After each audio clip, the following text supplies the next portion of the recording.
So the title would be a energy conservation and audit methodology. Now outline of the presentation would be, I will focus brief about energy scenario of globe as well as India. Now what is installed capacity in India, Energy Conservation Act, EC schemes under EC Act, there are different schemes. Now then we'll focus towards our that energy management and audit, its definition types. And then major emphasis of this your presentation would be towards a detailed energy audit. There are 10 steps suggested by or recommended by the Bureau of Energy Efficiency.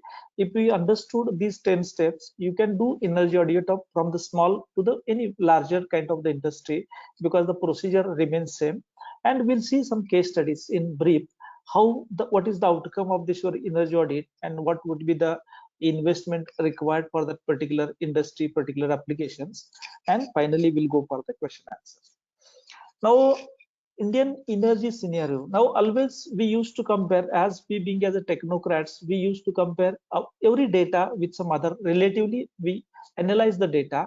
Now here suppose if you compare our population of India, our country, with the population of the world, so our total percentage of the population comes to be a 17%. Now suppose if you want to compare the reserves available, all the types of the primary energy sources at a global or world level as well as with our India. So this is very worrisome situation, and India is poorly endowed with the energy resources, because gas percentage of gas available in India is only 0.6%, percentage of oil available in India is only 0.4%, and coal reserves are 7%. And at present we are consuming coal, oil, fuel in at a different speed, no doubt because of this last 2 years, that is pandemic, it has get reduced the consumption of oil as well as this gas. But if we compare earlier this projection at what rate it were consumed by the per capita or by our population, so it is going to deflate because the reserves are fixed and continuously we are utilizing. So it is estimated that with earlier projection of the consumption, so the oil will last within 17.5 years in India, gas will last or complete or deplete all the stock by 40 years, and only there is a scope for the coal that will remain here for the 100 years. But if you compare, the coal has, Indian coal has a more ash content, and because of that it affects a lot on the environment. So this is the worry situation, what to do for as far as the energy is concerned. Now next we'll see the total installed capacity in India. This because these figures are available, I have taken from the Ministry of Power. You can also check frequently this data. So total fuel, this is one left side, that column will give you idea about the fuel mix. Second column will give you idea about how much is the gigawatt capacity installed, and last column will give us idea about the percentage of that particular mix contribution in the total installed capacity. As on 30th of May, the installed capacity in India is around 382 gigawatt is installed capacity. And if we compare the fuel mix in this installed capacity, so the total thermal comes to be a 61%, that is 234 gigawatt, this much capacity. And again, if you see the sub details about the thermal, the coal is around 54%, gas is around 6.5%, and oil is 1%. Still more, this coal or the thermal is a dominant in the energy or the thermal power plants where the energy is being produced, and this is the electric energy. Now second one is the renewable. So this renewable consists of the solar, wind, biomass, tidal, so many other small type of the this renewable kind of the energy which are not that much popular, but popularly used renewable sources are solar as well as wind energy. So that contribution is around 95 gigawatt, and it has happened only because of the ambitious target taken by the government of India. Earlier the target was 175 gigawatt by 2022, but now government of India has revised this target, and the target becomes a 450 gigawatt by 2030. But there they have considered hydro as also under a renewable. Earlier we were not considering this were hydro power plants. are under the renewables. Now government has decided, because no doubt the hydro, that water comes from the, because of the rain it goes to the turbines and again it can be used, so it is a renewable kind of the energy. So this is second one is hydro. By considering hydro as well as renewable, so government is aiming to reach up to the 50% of the total. Now, last one is the nuclear. Nuclear fuel mix. It is a cheap, clean kind of the fuel, but because of the safety hazards issues, it is not being popularly used, or it is not being popularly expanded as far as the install capacity is concerned. Now, similarly, if you compare about the Maharashtra, so total install capacity in the Maharashtra is only 13.8 gigawatt. This much a small capacity, install capacity, and again under this, the in thermal power plant is 10.3 gigawatt, only this much, and remaining even gas also come under thermal, hydro, and solar. So this is the what the energy makes as well as install capacity in India as well as in Maharashtra. So what is the solution? Now, if you compare, if you project the energy requirement by 2030. So when we got independence, at that time install capacity was 1362. This much megawatt was a small requirement, a small install capacity. And but at present, if you compare the requirements of the different cities, even single cities requirements are more than 2000 megawatt, 3000 megawatt. But this much was the that install capacity in India when we got independence, and total our economy was based on agriculture. It was based on agriculture. Then slowly that economy has shifted from agriculture to industry, and because of that install capacity has increases, and every government attempted, tried to increase the install capacity. And by 2021, this figure is March, here it is a 382 gigawatt. This much is the install capacity. The requirement increased because of the industrialization. Even if you compare our GDP's contribution, earlier the manufacturing was the more, but nowadays because of the service sector, so many service sectors are coming, and the service sector mainly need different buildings. So migration took place from the all the rural to the, and it has become converted to the urbanization. And again it is projected that by 2030 the install capacity requirement would be around more than 800 gigawatt. So what is the solution for all these things? Because day by day the requirements of electricity, requirements of the energy is gone increasing. That happens because of the industrialization, that happens because of the urbanization. But if you want to immediately expand the install capacity, it is not possible. If you want to go for the coal based power plant, it needs years to uh, construct, install, as well as commission such types of the power plant. So what is the solution? So the second solution come to be a energy conservation. Now there is one energy pyramid. So there are different types as far as use as well as the conservation of the energy. So from this your pyramid, lower most larger portion comes as far as at the present situation is the energy conservation. Now energy conservation is nothing but a reduction of wastage and arrest, we need to arrest the leakages. These are the two important parameters, aspects where we need to focus. We need to reduce the wastage unnecessarily wherever we are consuming electricity, wherever we are consuming this different types of the energies. If you reduce the wastage, if we minimize the wastage, it is nothing but energy conservation. And another one is there are so many places the leakages are there. That just that leakages you have to arrest the leakages. So by that you can do energy conservation. And for energy conservation you don't need any kind of the investment, only by the behavioral change you can do, you can conserve the electricity wherever we don't want the fan, wherever we don't want the tube lights, we can switch it off. That's the many simple things are there. Even for the air conditioner, nowadays the government is insisting all the manufacturers to put the set temperature or the default temperature of the air conditioner as a 24 degrees Celsius. Earlier it was a 22 degrees Celsius. Only if you change the temperature from 24 degrees Celsius to 25 degrees Celsius, you can conserve 1%, 6% of the electricity by just change in one temperature, rise in the temperature. Now this is about the energy conservation. Now next one is the energy efficiency. Now energy efficiency means without disturbing the comfort, without disturbing the output of the manufacturing or the industry or the process, just you have to reduce the input. So that can possible because of the innovations happening in the different industries, innovation in the motors, innovation in the process industry. So output remains same, there is no change in the output, but input slowly go on reducing, where different nowadays the standard and labeling program has changed.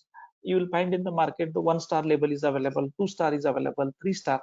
That means as star go on increasing, its efficiency also go on increasing, or its consumption go on decreasing.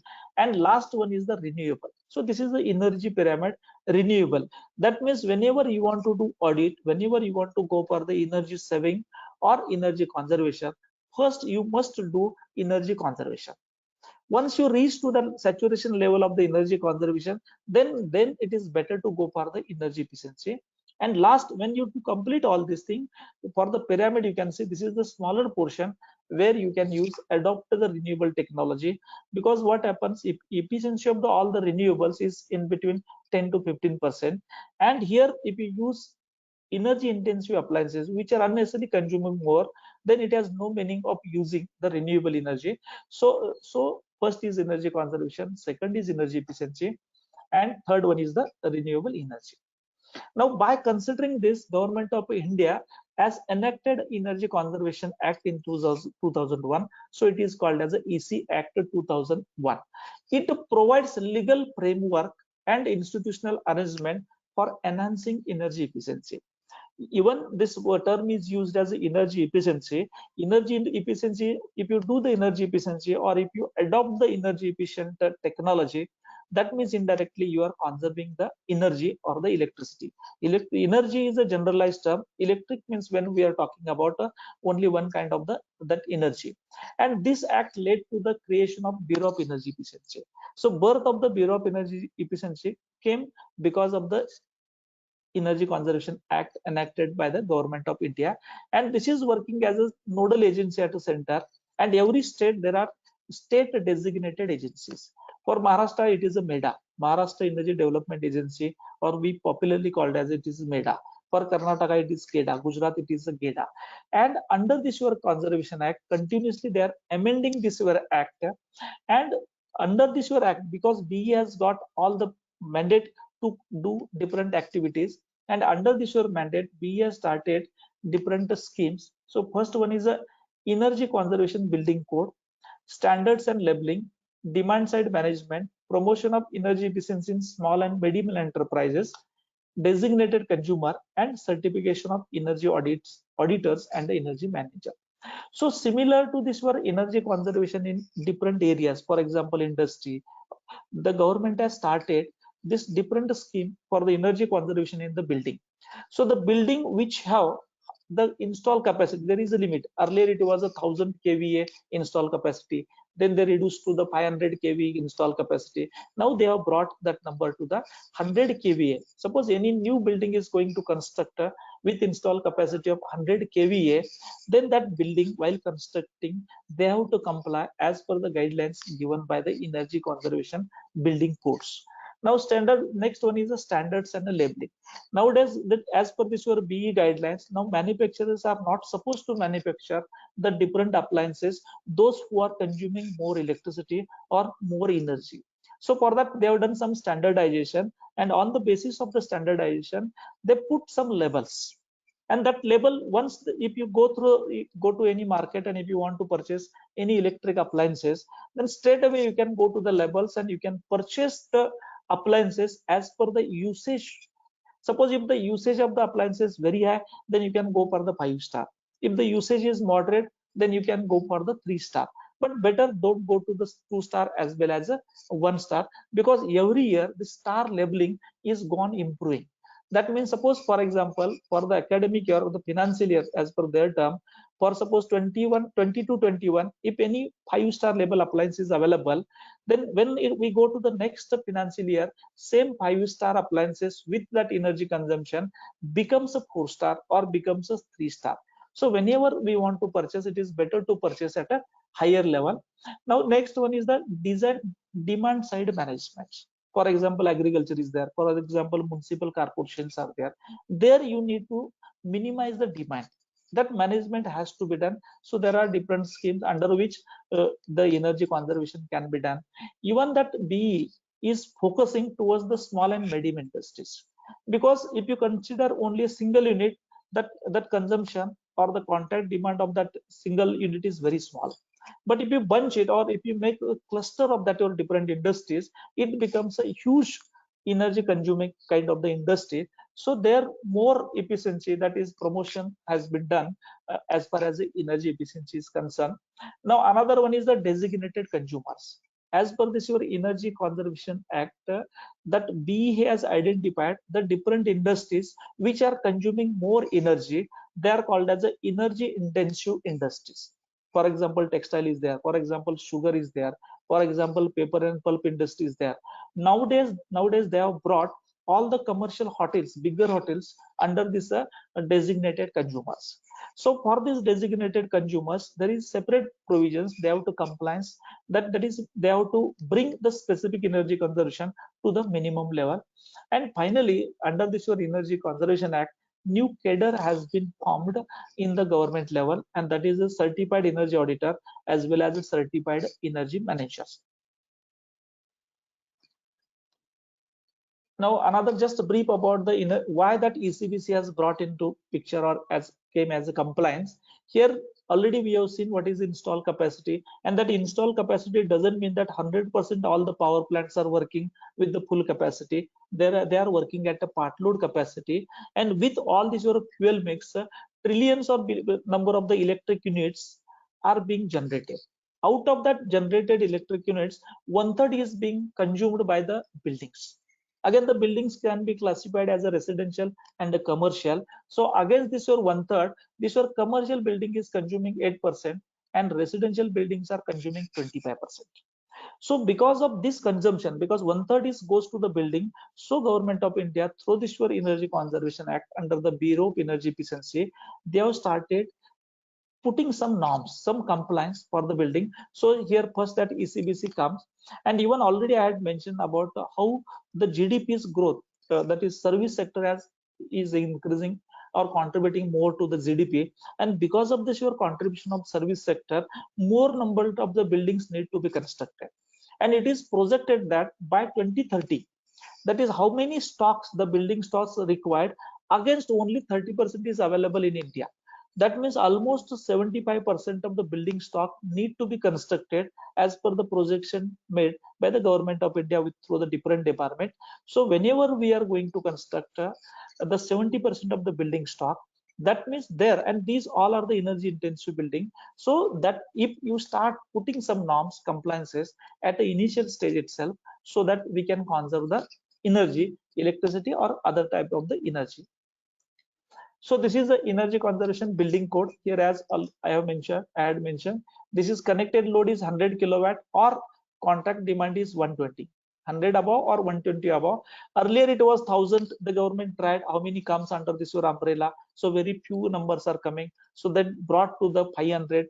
Now again they realize that there are very few companies, that is buildings, come under this category, that is 500 kilowatt or 600 kVA. So they have brought to the 100 kilowatt. So even from our area also some buildings will come where they need to compliance as per this Energy Conservation Act. Under this act, again there are different category: ECBC, ECBC plus, Super ECBC.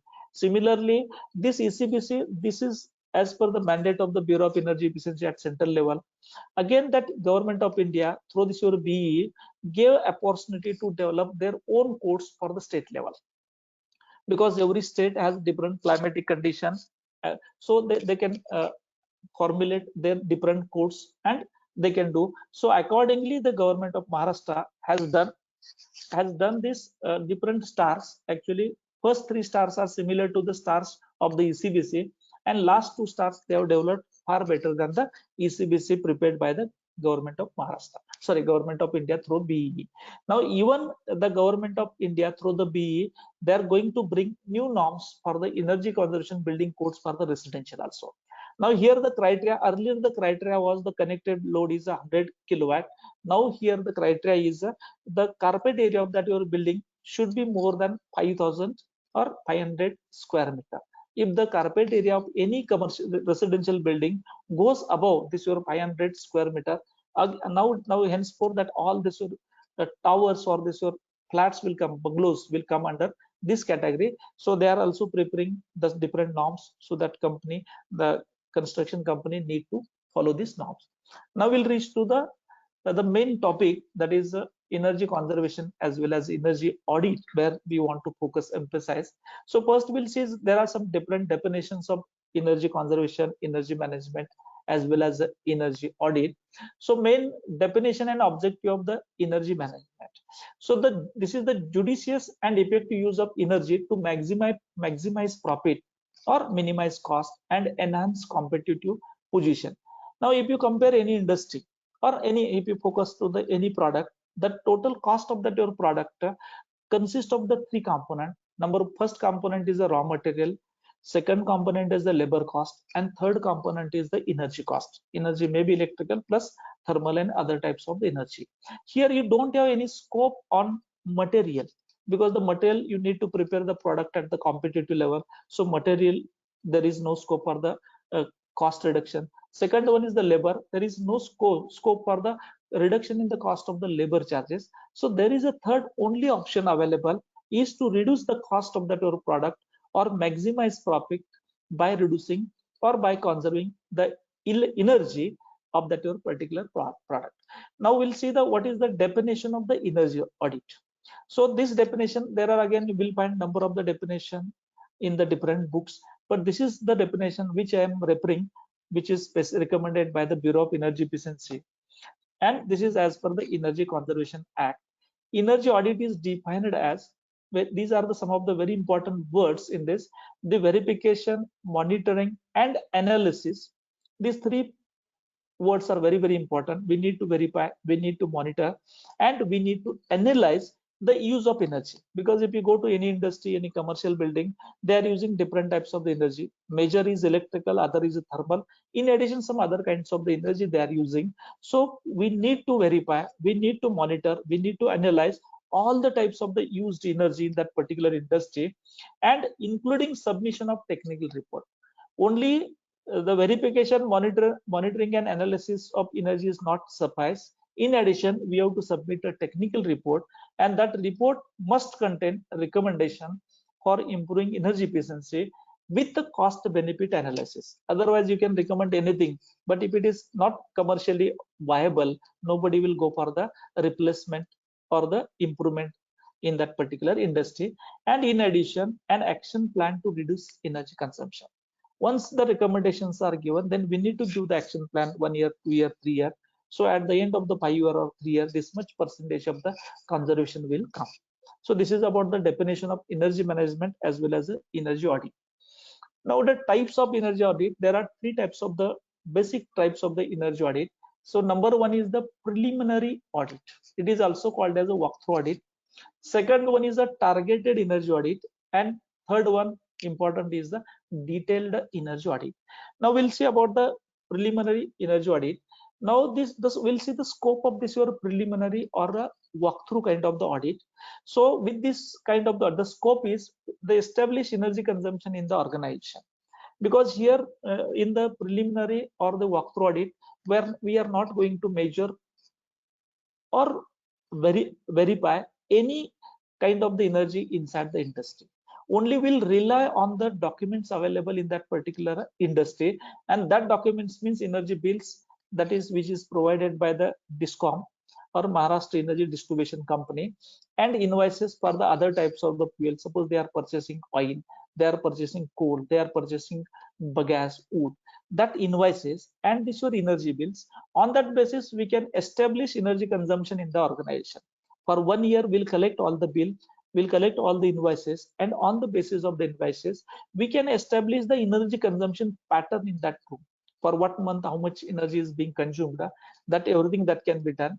Second one is on the basis of the estimation, we'll come to know that the scope of saving, how much is the scope for the saving, that immediately you will get with the help of the our past experience with the data.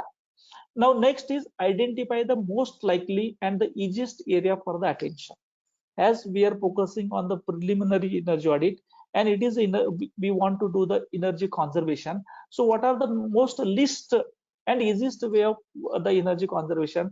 Number one is the unnecessary lighting. In most of the, even in our cases, we belong to college academia. In most of the classes, whenever the lectures are over, lights, tube lights are working, and as there is no any occupancy, no any students inside the classroom, so there we can focus unnecessary lighting. Higher temperature setting can be done, as already I had discussed about the air conditioner. And leakages, if you go to any industry where compressed air is being used, popularly this air is being used for the cleaning of the all the workers. Now next is we have to identify immediate. Now once all the data is gathered, then we can identify what is especially no or low cost improvements and the saving, what can be done in that particular industry. So saving can be done with a minor investment or low investment kind of the things. And then we can set a baseline or reference point for energy consumption, because what happens, that particular industry, we have to prepare baseline for every month, how much is the energy consumption, and that we need to compare to the nearby similar kind of the industries. And then further is identify areas for more detailed studies and measurements. So once that preliminary audit is over, then we can recommend to the that owner of that your industry or the college that either they need to go for some detailed or the targeted energy audit or the detailed energy audit. That idea will get through the this your preliminary energy audit. Now in the targeted energy audit, what happens, suppose any owner or the director, they don't want to do the detailed energy audit, even they are not happy with the walkthrough audit, because what walkthrough audit will give you only idea about what can be done, how much is the potential, approximate potential, but they want to go further, but they don't want to reach up to the detailed energy auditor.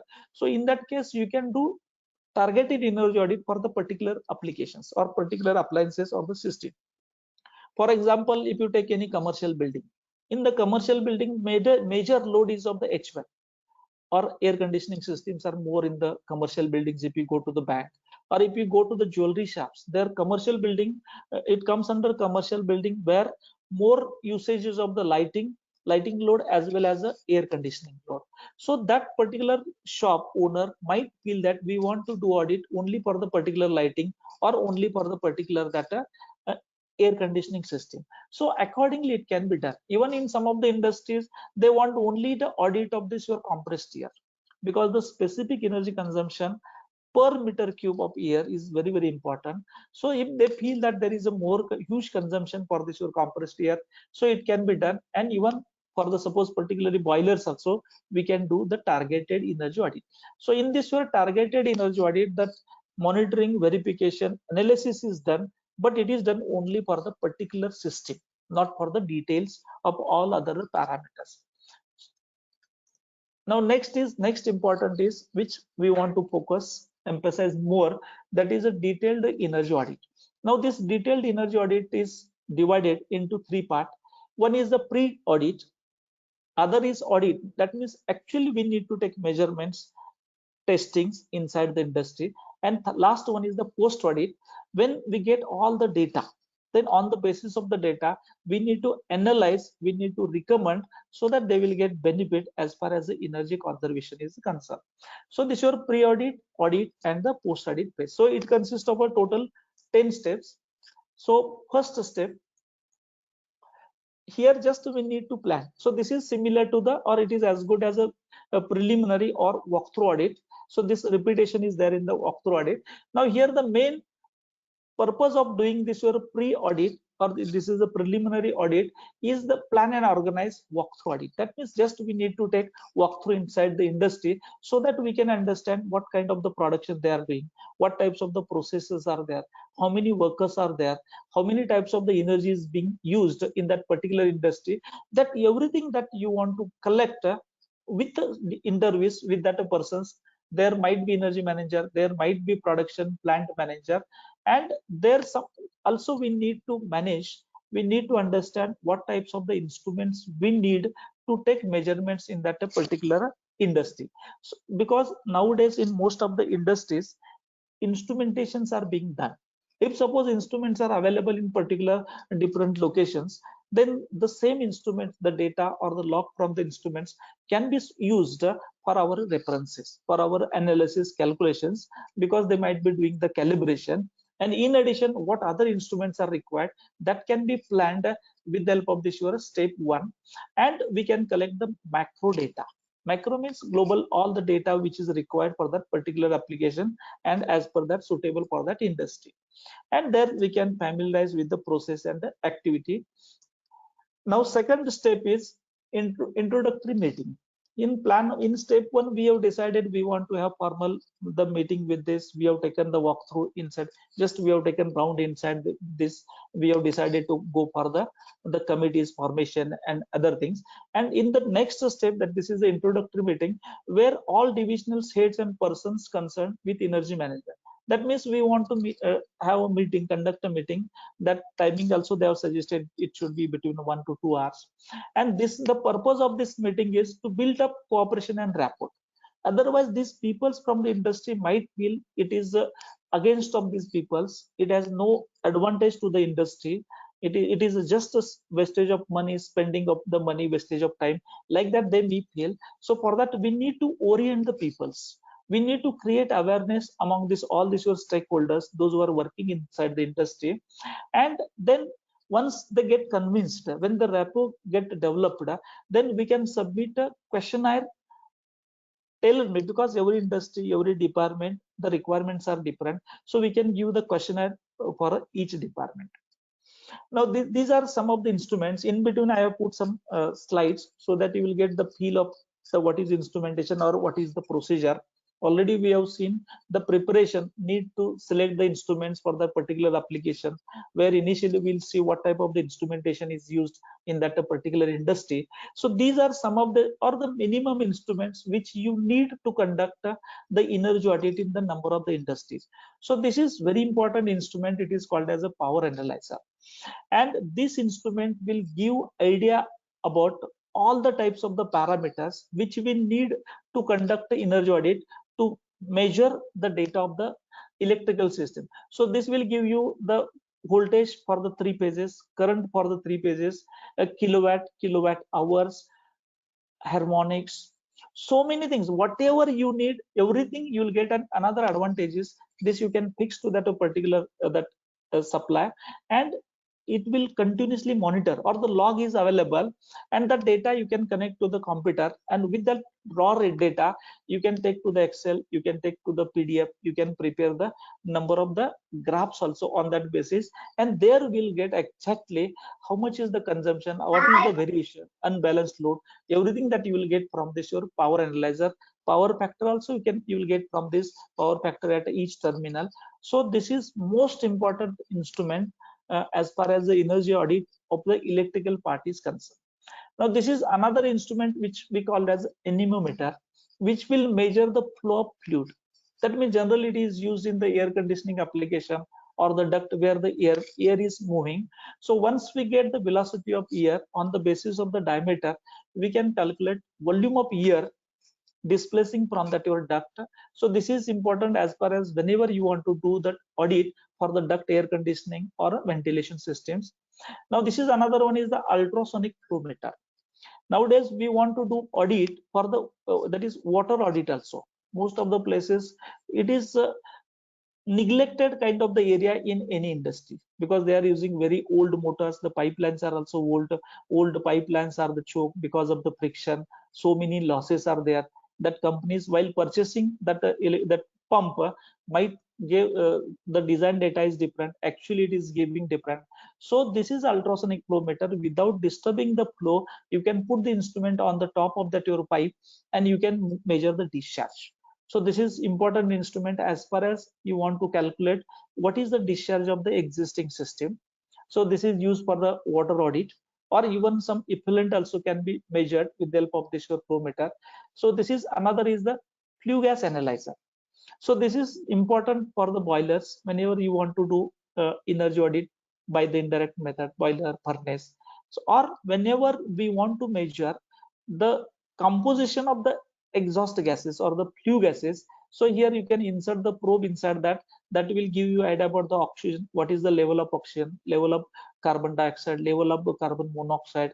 Even it will give NOx, SOx, all the parameters, the composition of the flue gas that you can measure from this your flue gas analyzer.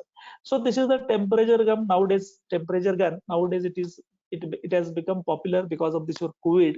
So this will give you the temperature at a particular point. This will give temperature at a particular point, but whenever you want to measure temperature at a surface or the plane, so this your thermal image becomes a popular, and it is also called as a thermography. This is the one area where you can do the consultancy, because in most of the places wherever the electricity is flowing or the heat is flowing, the components becomes heating. The temperature of the outer surface of the motor or the different components get heated, but by naked eyes you can't observe.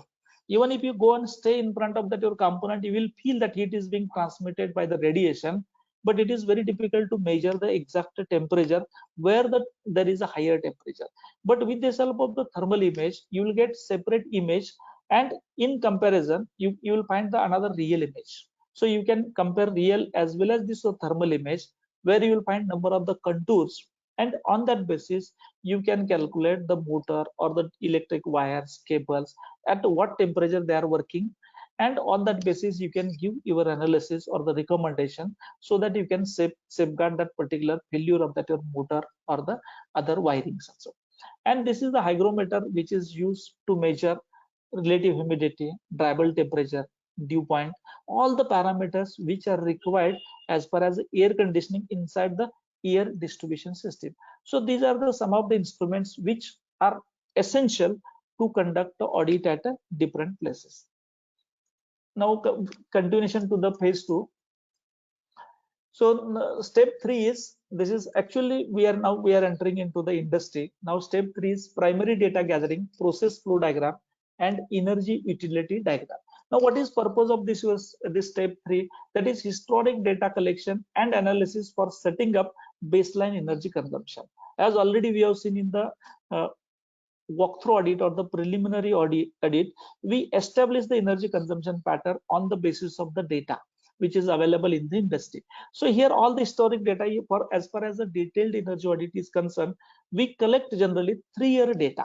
That is electric consumption for the 3 year, that fuel consumption for the 3 year, all the invoices we collect, and on that basis we calculate that what is the baseline consumption, what is the minimum consumption in that, and what is the fluctuation in that particular domain that we calculate. The next one is all services utility system diagram, because in that industry there might be compressor, there might be the steam boiler. So all these were diagrams, that single line diagrams. Suppose the steam boiler is there, which is generating steam. That steam comes from the boiler, it goes to the number of the appliances wherever it is required. So that line diagram is essential. Unless and until you get the line diagram, you cannot calculate where are the losses. That means we need to balance how much is generated and where it goes and how much is wasted. Even power distribution, that means we take electricity from the DISCOM. So where that electricity goes, how much is the connected load, and where it goes and consumes. And similarly for the water, that is very, very important. Then process flow diagrams for different industry, that processes are different, so that we need to understand what is the process, how the product, raw product, gets converted into the finished product. So this is very, very important. Then design operating data and schedule of operations, that also we need to understand. And annual energy bill consumption, here always we need to refer the manuals, log books, nameplates, because always we should rely on the OEM, the manufacturers, those who have supplied that all the data, the manuals, what they have recommended. Accordingly, that we must do all these things. Now next step 4 is conduct a survey and the monitoring. Because what happens if you go to industry, for example, when we go to the sugar industry consists of hundreds of the motor, and even under that hundreds of motor, most of the motors are of the 10 HP. Then that we need to segregate that how many of the 10 HP motor, how many are of the same brand, how many are the purchased on the same type. Similarly for the insulation, what are the different types of the insulation used in that. Lighting survey, even that if you go to the sugar factory, or even you can do the survey in the colleges, how many tube lights are there, Again, under the tube light, what are the different types of the tube lights are there? What are the fans are there? Types of the fans are there. So every that we need to do the survey of all these your appliances used in that particular industry, and then you can decide where you want to get the measurements. So that measurements you can do with the portable instruments. So that is very, very important, and that to confirm and compare operating data with the design data. Operating data with design data means, suppose if it is a 10 HP motor, always every motor has the nameplate. On the nameplate it is given as what should be the voltage, what should be the current, what should be the power factor, what should be the efficiency, and that is data given by the manufacturer. And actually when we are measuring, so that we need to compare. This is called as operating data, and which is available on the nameplate is the design data. So that comparison has to be done. Now in continuation, just in between I have put some of the electric bills, so that will simultaneously we can understand how to read the electricity bill. So again in Maharashtra, because the billing pattern is common all over India, but state wise the billing structure is bit here and there difference. Rates are different here as well as there, and the basic classification of this your electric bill tariff is LT and HT, low tension and high tension. So this is LT1B, this is LT residential. LT1A is, this is for the subsidized actually under poverty line, that separate category. So this is the commonly used for all peoples. So this is the tariff. Again, this government of Maharashtra gave permission to revise the tariff for the next 5 years. So this tariff is from 20 to 21. So March. Now at present the revised tariff is also in place, that is 1st April 21 to 31st 22. But we'll take reference of this actually. Whenever you refer electricity bills of your home, there you will realize, sometimes always we remember that our electricity bill or the charges are either 3 rupees 43 paisa or 7 rupees 43 paisa, because these are the energy charges which we call as a electric unit charges. But in addition to this your electric unit charges, there are other components which are added in the electricity bill. We never focus to that components. Now here again for the residential, if the consumption is below 100 electric unit means kilowatt hour, then the rate is 3 rupees 40 paisa. If it is between 101 to 300, it is 7 rupees 43 paisa. If it is above 300, it is a 10 rupees 32 paisa, and above 500, that means these rates are increasing as per the slab recommended by the. And there are, in addition to this energy charges, there are the billing charges. Because what happens, the electricity is being generated at one company in Maharashtra, it is called as a Mahajanko. It is being distributed to all the consumers, it is called as Discom, or Mahavitran, it is a distribution company. And in between is one company which is transmitting electricity from generation up to the distribution. So that company is called as a transmission kind of company. So they are putting some charges, that's taking charges for transmitting electricity from one place to other place. So that rates are like this, 1 rupees 45 paisa. And in addition, there are some fixed charges by that distribution company. That is, if it is the connection is of single phase, it is 100 rupees. If it is 3 phase, it is a 340 rupees. Now on that basis, we need to do the billing. Actually, I have taken one simple case by considering. Generally, if you compare your electricity bills, the range is between 130 or 140 to maximum below 200 electric units if you are not using the air conditioners. If you are using air conditioner, definitely that electricity bill would be very high. But without electricity bills, for the 2 to 3 room kitchen small, that family of 4 to 5 members, general electricity bill is around 148. So we have taken one comparison. This will compare with earlier that electricity tariff. So here you can see there is a slab for 0 to 100, 101 to 300. So our consumption is 148. So the charges for up to 100 is 3.46, and above it is 7.43. So here it is 100 units consumption, here it is 48 consumption. So this comes to be a 346, here it comes to be a 356. Now here again you can compare, here 100 units are there, here 48 units are there, still this amount is bigger, larger. So total it comes as a 702 rupees. Now billing charges are common for both, for all the slabs. So billing charges are 214, fixed charges are also there 100, and taxes are there. So total bill comes to be a 1180 rupees.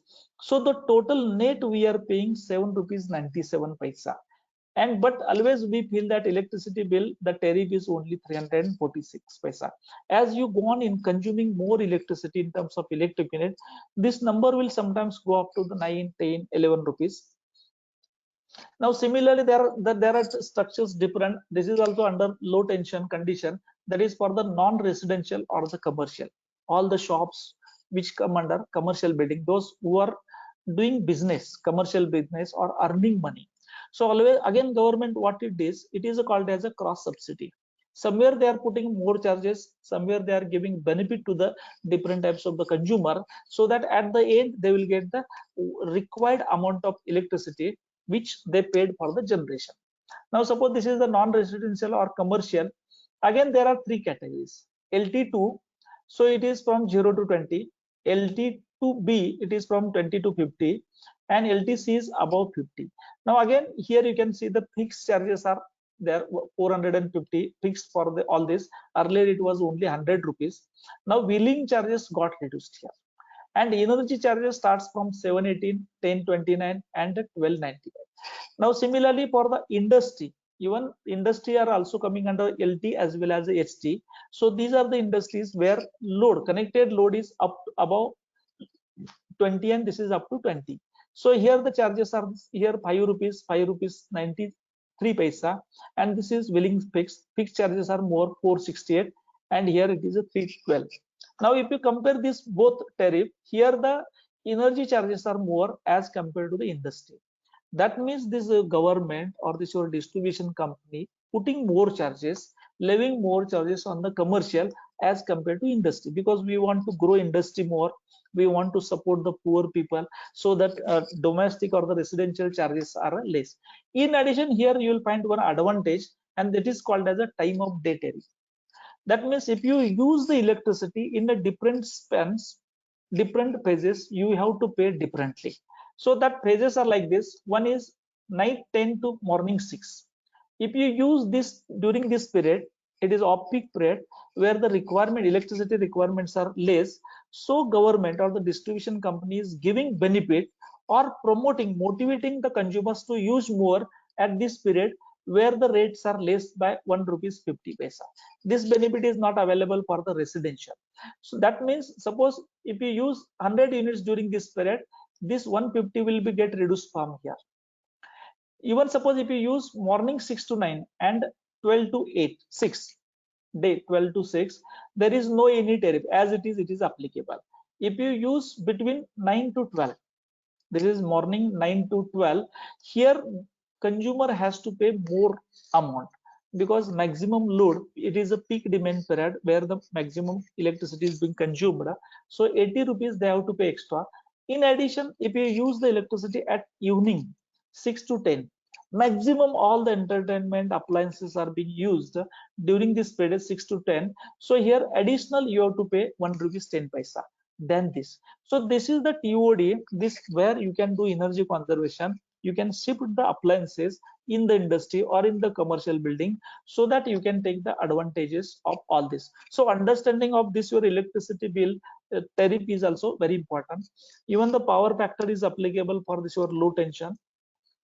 Now there are incentives to the power factor also, that is also available.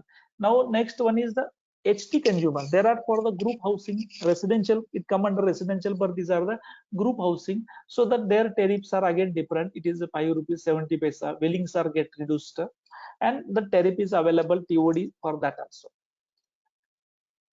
Now this is about the industry. There are again HT consumers. There are different types of the industries. One are seasonal, for example sugar come under seasonal, other are the general industries. So here the demand charges are like this, 432 rupees. So these demand charges are gone increasing, and energy charges are like this, 9 rupees 6 rupees 96 paisa for the general industry, and for seasonal it is different. In addition, this TOD is applicable to all this. Okay. Similarly, for our educational institutes, the tariffs are different. So for the which come under HT, that so that these tariffs are like this. It is a fixed 7 rupees 74 paisa. Even we can avail the benefit of the time of day at our institute also. So wisely we should use this also, so that we'll get the benefit of this. Now, in addition, we need to understand there are some terminology or the definitions are given in the documents. What is maximum demand, what is a contract demand, and what is a sanction demand load.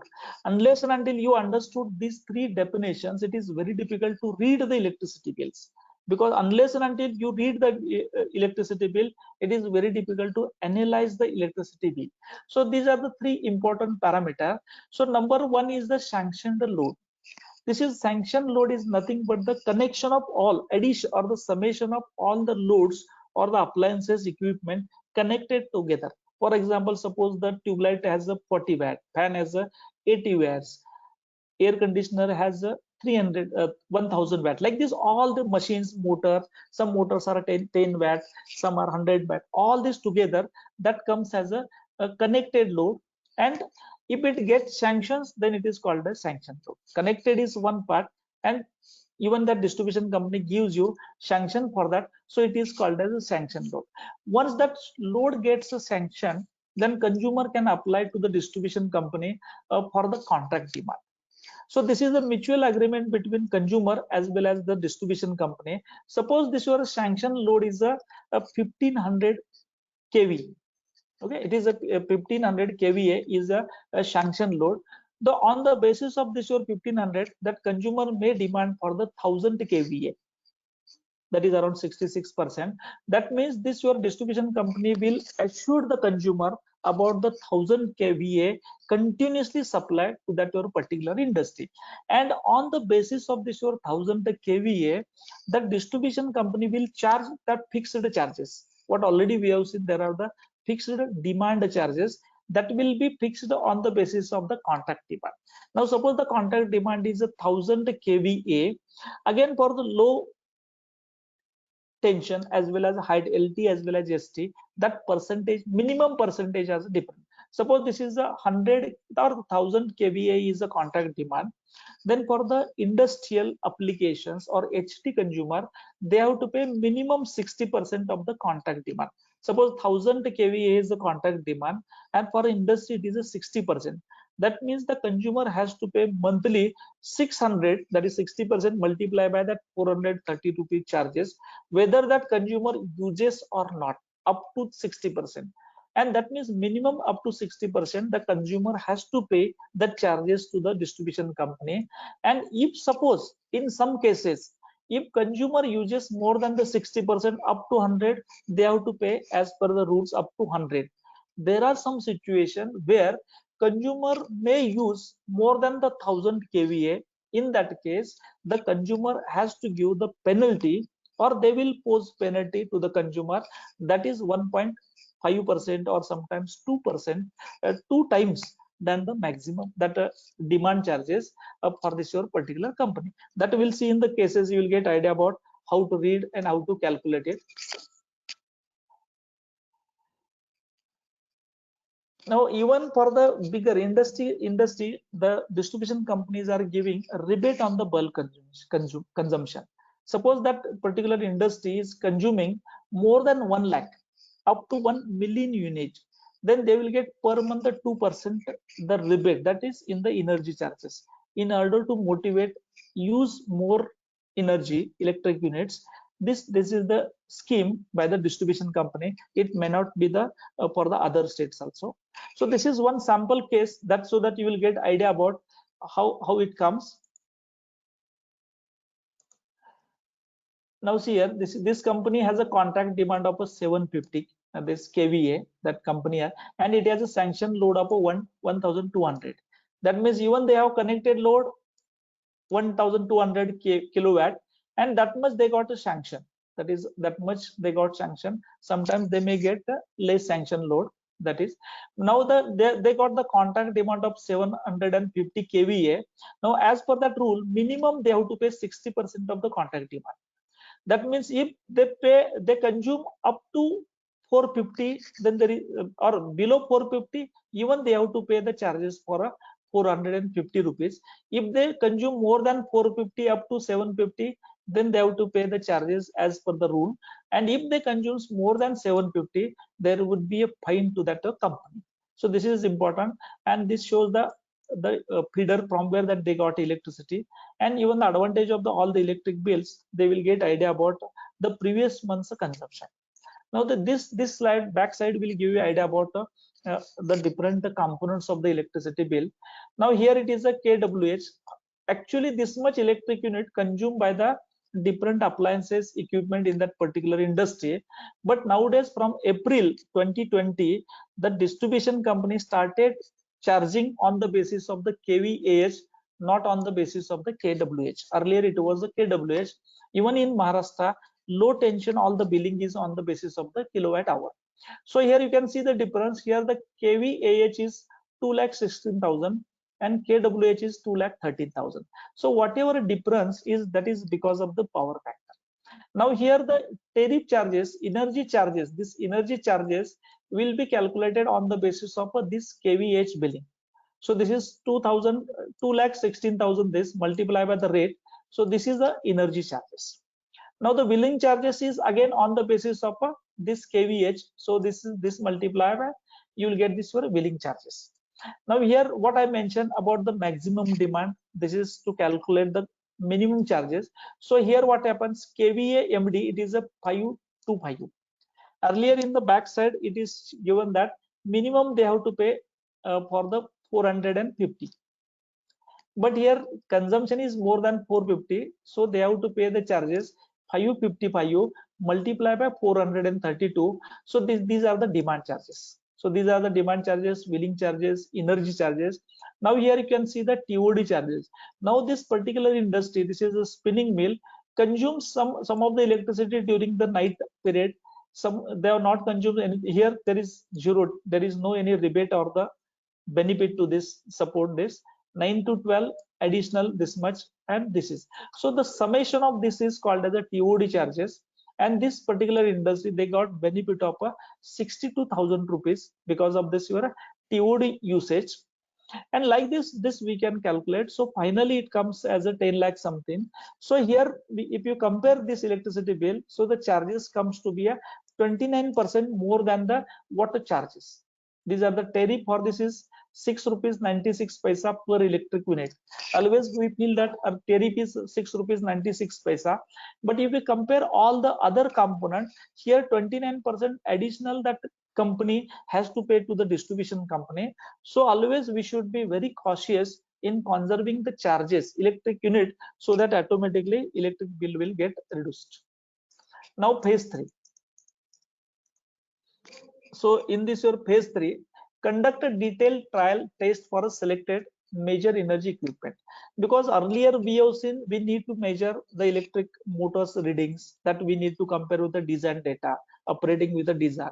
We need to measure for the tube light, fan, all other appliances. But there are some instruments, that equipment in that industry where we need to take the trials. For example, trials for the boiler, trials for the compressor. So and in addition, we need to monitor that particular industry from where that they got the incoming. There we need to measure the 24 hours or 1 day the fluctuation, variation in the consumption. That is, here we need to measure the 24 hours power monitoring in terms of maximum demand, in terms of power factor, as well as a kilowatt hour. Now here again it will come as a kVAH. Earlier it is a kilowatt hour.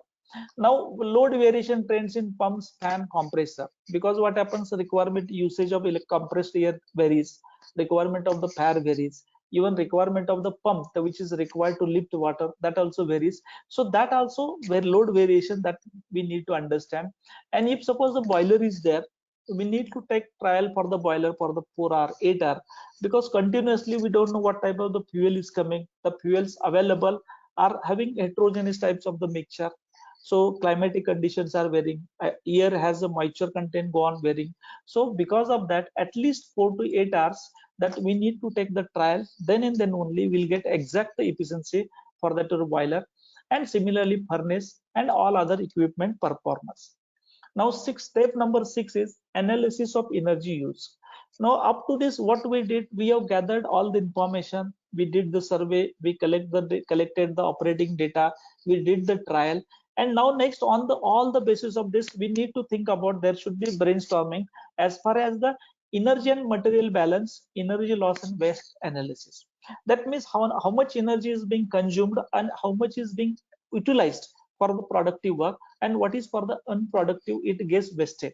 Similarly, how much material comes, how much materials is got utilized, and how much is wastage, that we need to analyze. That is for the energy loss or the waste analysis. Now, seventh important step. So in the seventh step, this is called as ENCON, energy conservation opportunities. This is identification and development. So here what we need to do with the help of this your data, we need to conceive, develop and refine ideas, because till that we got all the data, all the analysis, then we should start thinking what can be done, what there might be different ideas. So you should come reach to the some important ideas or which would helpful to that your industries. And even there what happens in industry, some senior persons are working, they might have some ideas, they will also give some suggestions. That thought also you should include even your brainstorming sessions. Accordingly also you can review their ideas. Now even you can refer, if suppose that particular industry or the college they did earlier audit similar to our financial audit, always the previous audits are being referred, so that can be done what they suggested. And even brainstorming with all the peoples you can do. And for all the industries, those who are manufacturing equipment, machines, appliances, always they are doing some improvements, innovations in that their product. So that we should contact to vendor and we should say that I have this pump which consumes this much HP and this is giving delivery, or this much is the discharge for that pump with this head. And then you can ask them if whether you have any other types of the pump which will give same output with a minimum input. There are some energy efficient pumps are available. So that everything that you need to take all this information with you. So for that we have prepared some case studies also. Now this is suppose first case study, power consumption of tube species. Even what happens when you have tube light, we say the tube lights, earlier the tube lights with the starter, always we say that tube light consumes 40 watt, but because of the inside starter it was consuming around the 52 watt. When we go for the electronics types of the starter, always we purchase that pipe, the tube light of 36 watt, but actually it consumes the 40 watt. So for that we need to take measurements. Unless and until you take the measurements, it is very difficult. So this is what we took one measurements of the tube light. So here you can see the tube light average consumption, this is 43 watt. This much is the consumption of the tube light. Otherwise the owner says it is a tube light of a 36 watt. So this we did with the power analyzer, which I shows in the instrument list. With the help of the power analyzer I will get all the information. So here this it shows that it consumes 43 watt of the consumption or the power consumed by the fan. So now we have given some suggestion for that. Before that I will give brief idea how to select the tube lights also. Now we have started our journey from the incandescent lamp. Initially that lamps were popular. So that lamps will give you, because always we see the lumens, illuminations, lighting inside the room. So earlier that incandescent lamps gives that output as a 40. This is I will take just a reference as a average 14 watts per 14 lumens per watt. They were giving 14 lumens per watt. Now then fluorescent lamps comes, which that it improves from 14 to 50. The base denominator remains same. So this improves 14 to 50. Then we get new idea innovation as a CFL, compact fluorescent lamp. That lamps it goes up to 60. Nowadays because of the innovation and the light emitted diodes, so that count has gone to 19. But here wattage remains same as a specific. For 1 watt earlier it was 14, it goes to the 50, the 60 and the 90. So this is nothing but the innovation, and this is nothing but this energy efficiency, application of the energy efficiency. That means for the same applications you can go on changing the latest types of the appliances, so that there would be energy efficiency. Now here we did the calculations. This is the case study of one of the university.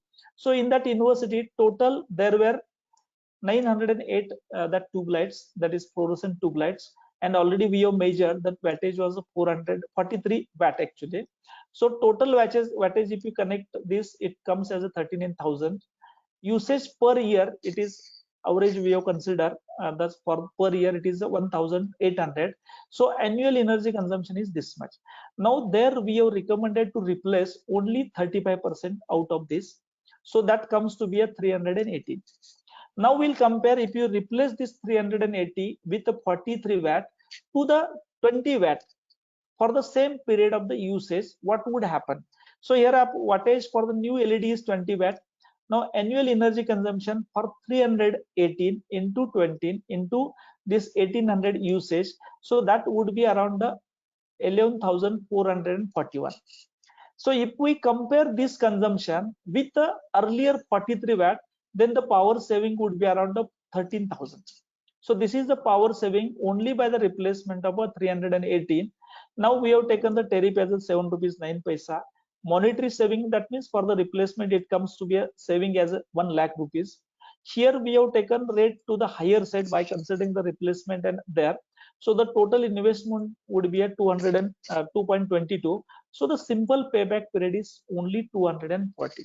So here what we did, we took the measurements, we go for the latest appliance available in the market that we have replaced, and this during the replacement there is no any effect as far as the output is concerned. Now again, if you go to the market and if you want to purchase this is one case study of the LED tube light. Now here you can see this is the case study for the 9 watt LED bulb. This is, you can take example of bulb, and the bulb is available in the market from 1 star to 5 star. Nowadays what happens, we go to the market and he said it is the 5-star bulb, 4-star bulb.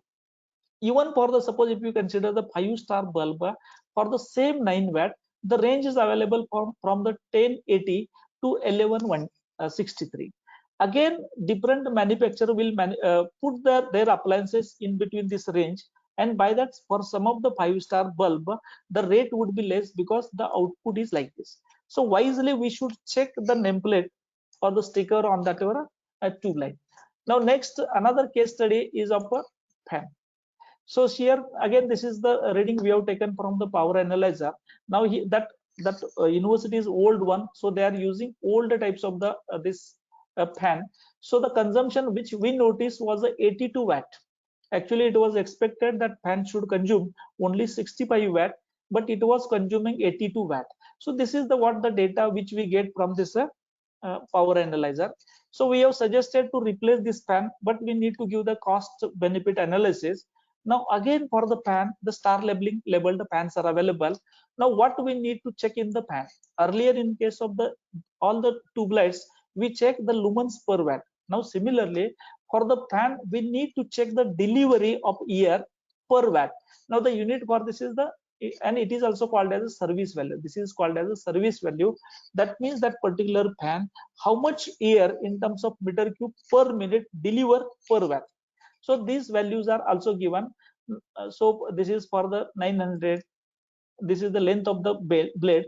But generally, most popularly, 80% of the fans are of the 1200. Somewhere we are using 1400 or 900. But these are the different types of the fan size available in the market.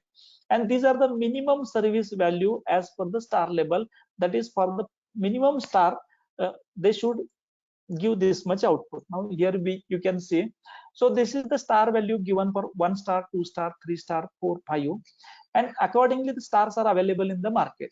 Now suppose this is the 3-star application. Now here the service value is given as a 5.2 is the service value. That means 5.2 meter cube per minute, this much air it delivers per watt. Now suppose if I compare for the 3-star, so the range is from 5 to 5.5. So this comes in between actually. So in market, there might be number of the fans which have the 3-star, but some will give 5, some will give 5.5. So because of that, cost will get deferred. So that we need to check while purchasing, even if it is a 3-star, or it is better to go for the 5-star and the maximum the service value. Even we have measured the data for how much it consumes, 1 speed, 2 speed, 3 speed, 4 speed. So generally we are using the fans at a 3 speed. So generally non-star fan consume 43 watt in 3 speed and 5-star at a 12 watt. So like this we need to do the analysis.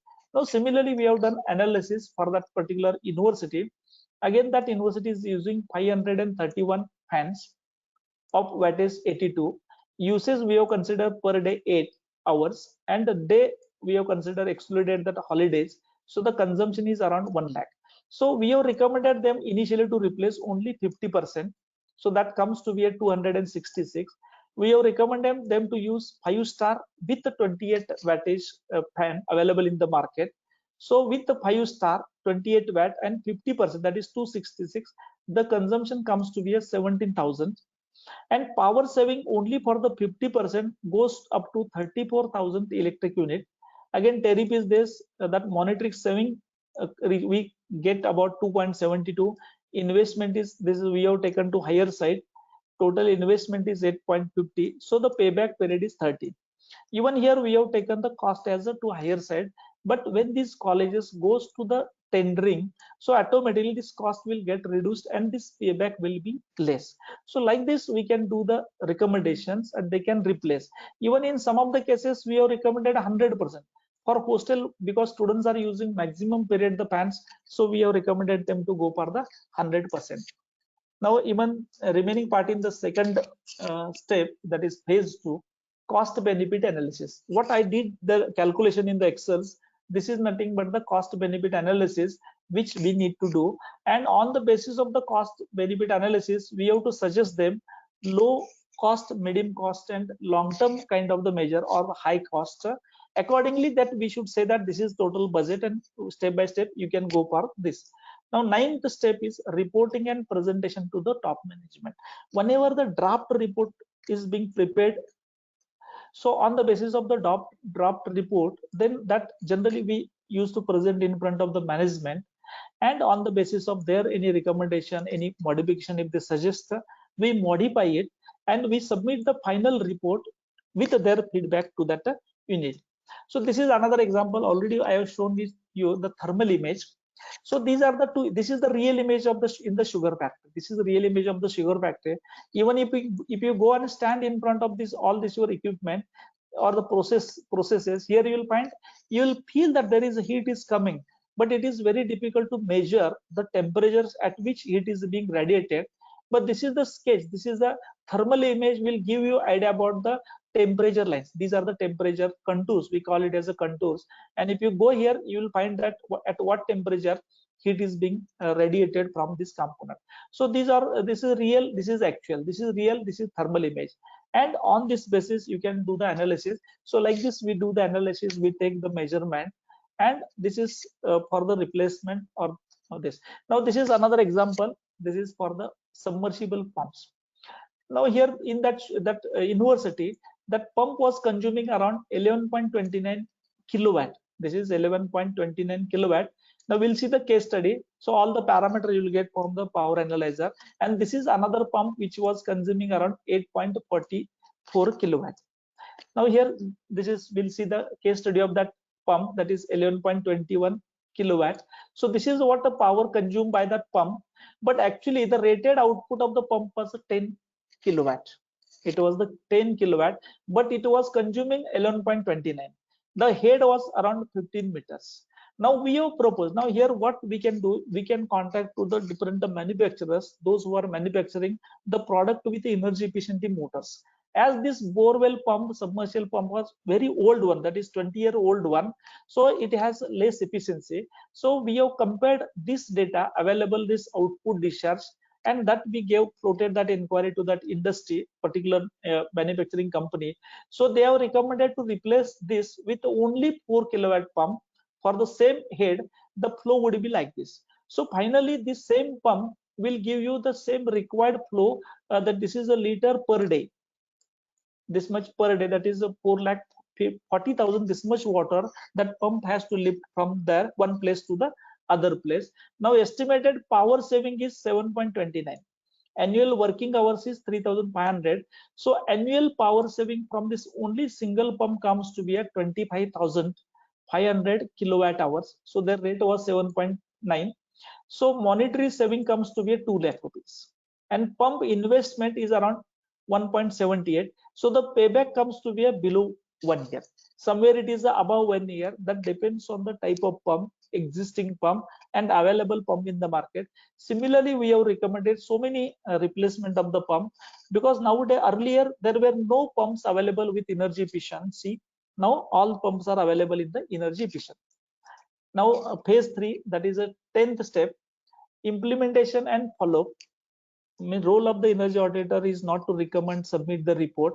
Further till end, we have to take follow for the implementation. So whatever we have recommended as energy conservation measures, that we need to monitor all these things.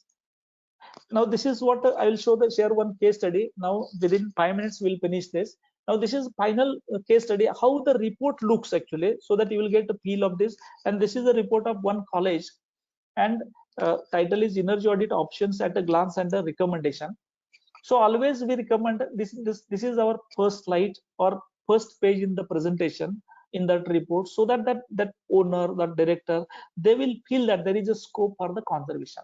So what it gives the highlights at one side, and other side is proposed energy conservation member. What would be the impact now? Now here what happens, total energy saving what we have recommended is 33 lakhs rupees is a yearly saving for that your college, but they need to invest around 83 lakh rupees. The payback would be only 2.51. Electricity drawn, they are taking electricity from the distribution company, as well as they are generating with this your generator. So that total electricity they are drawing was 8.46, and annual energy consumption in terms of electric unit is 8.50 lakhs of units. So the cost of electricity they are paying, that college is paying around 94 lakh rupees. So because of our recommendation, if they invest this much, they will conserve around 3.81 lakhs of electric unit per year, and investment as usual. So always whenever they see these first two pages, they realize that if I invest this much, this is my saving per year, and payback is only 2.5. Why not to proceed further? Now that figure, whatever this data we have put, all this your data that comes from this your table. Here we have asked them to replace this electric 9 pumps. If they replace electric in old to the energy efficient, they will conserve electricity in terms of 87,000 units. In terms of amount 7 lakh, investment is 6.45, payback is just below 1 year. And even we suggest them how much reduction in the carbon dioxide took place because of this were saving in consumption. Similarly, tube light, fan, all, and it comes as a this much is investment 30.37. And this is a saving, and this is the investment. And there is one format, this is available. I will share this, how to write the detailed energy audit report. So all the details are given, and just small one case study for our home, and we'll conclude. Now what happens at our building, we are using two types of the energy. One is electric energy, another one is thermal. Electric for to fan, refrigerator, cooler, air conditioner, and thermal is cooking, water heating, and sometimes we are using for the ironing. Suppose if we take the example of a two-room kitchen, that is these are the 2 bedrooms, and this is a hall kitchen, and this is utility and other things. Here number of the tube lights, number of the fans that we have taken for the sample. Now for this our room, that is this is we have done estimation. So there earlier we are, suppose we are using the fluorescent tube lights of 40 watts, 4 appliances, 6 hour usage. So total consumption per day is 960. Fan, suppose we are using 1265, usage is 10, number of just we consider 3. So the per day consumption is 1950, or around 2 electric unit. TV we are using, that is 300 unit watt hour, this is 0.3 electric unit, and 1 refrigerator. So suppose at your home you are using 4 tube light, 3 tube, 3 fans, 1 TV, and 1 refrigerator. Your monthly consumption would be 148 approximately. It may vary here, 120 to 180. So what we did, we have recommended to replace this all energy intensive to the energy efficient. So that tube light was replaced to 18. Earlier it was 40. Fan was replaced to 28, and TV was also replaced with the star label, and refrigerator also with the star label. So here what happens, this number usage same, remains same, only the consumption get reduced, and that consumption per month comes to be a 61. Then it was earlier it was a 148. So this much is the consumption. So here you can compare. Now earlier one more the analysis was there. So here it is written as a without air conditioning. We have done also with the air conditioning. So old with energy intensive appliances, the consumption per month was 148, and with energy efficient appliances it comes to be a 61 per month. So monthly saving is 86,000, sorry 86 electric unit. So in terms of money, that is around 1,000 rupees, and investment is also not that much. Thank you, thanks a lot. Over to Chetan sir. Thank you, sir. If the participant has any questions, you can ask by unmuting yourself.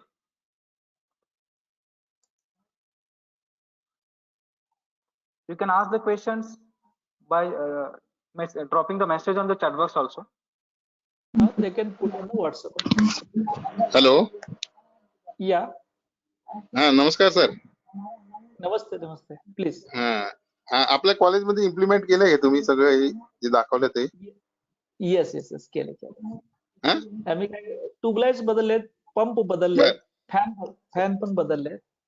बर बर. आता एक संस्था agree झाली. नाही होत, परवड हे payback खूप कमी येतोय ना, पेबॅक खूप कमी येतोय. इव्हन आम्ही आमच्याकडे सोलर पीव्ही सुद्धा बसवलंय 35 किलोवॅटचं. सोलर पीव्ही आमच्याकडे 35 आहे. ट्यूबलाइट आम्ही आता काय केलं की जे बदलू, ट्यूबलाइट नवीन घेत असताना सगळे एनर्जी एफिशियंट घेतो. ट्यूबलाइट, पंखे, पंप पण आम्ही बदलले आणि सोलरचे केले आता उलट. अच्छा, मग तुम्ही डीसी ऑपरेटर्स वापरत नाही का? डीसी अजून फायदेमंद आहे ना? नाही, पण आता डीसी ला काय होतं, मग कनेक्शनचे परत प्रॉब्लेम होतात ना त्याला. डीसी जो केला दॅट्स ट्रू ऍक्च्युअली, पण अजून मार्केटमध्ये आलेले नाहीत. It is expected that in due, नाही अजून कसं आहे, in due course air conditioner पण येणार आहेत आता डीसी मध्ये. आता जे आहे ते आपण सगळे एनर्जी एफिशियंट स्टार लेवल वापरतोय आपण. अच्छा, पण चांगलं आहे ना, इम्प्लिमेंटेशन केलं तुम्ही? नाही झाले. आणि आम्हाला काय झालंय, we got funding from MNRE also. Our institute was selected as a green for the development of green campus. We got 5 lakh rupees from the MNRE. बर बर. त्यांना आम्ही प्रपोजल सबमिट केलं तर त्यांच्याकडून आम्हाला मिळाले 5 लाख रुपये. बर बर, चांगलं झालं. Thank you sir. Thank you thank you.